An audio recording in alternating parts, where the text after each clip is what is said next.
Calgary Mountain View. Thank you very much, Mr. Speaker.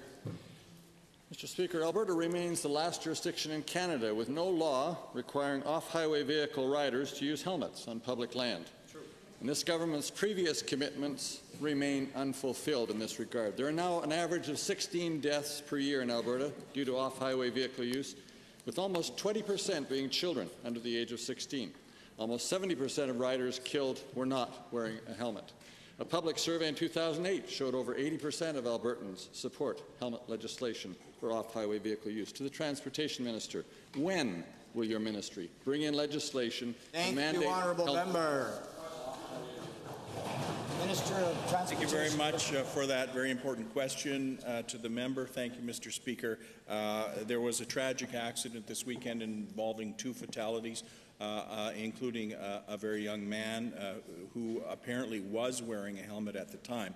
Helmets are not the only issue in terms of off-road vehicle safety, but they are an important one, and I'm happy to tell the House we will be bringing forward legislation that includes mandatory helmets for off-road vehicles in the fall session of this Assembly.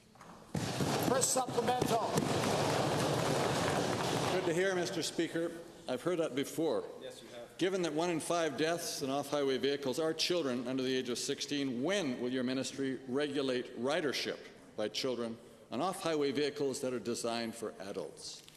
Honourable Minister. Thank you very much, Mr. Speaker. Another very important question. I can assure the honourable member that we're concluding our consultations, which have been extensive over the summer, and the issue of underage drivers of ATVs and other off-road vehicles is certainly something that's under very serious consideration. Second supplemental. Thanks, Mr. Speaker. My final question is for the Environment Minister.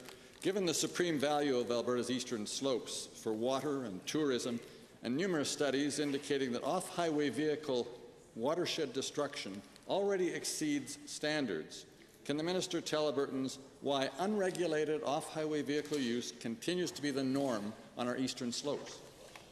Minister of Environment and Parks. Well, thank you, Mr. Speaker, and it's a very good question. So what we have moved forward with is the following. We are engaged in linear footprint planning in the Porcupine Hills and Livingston Range areas.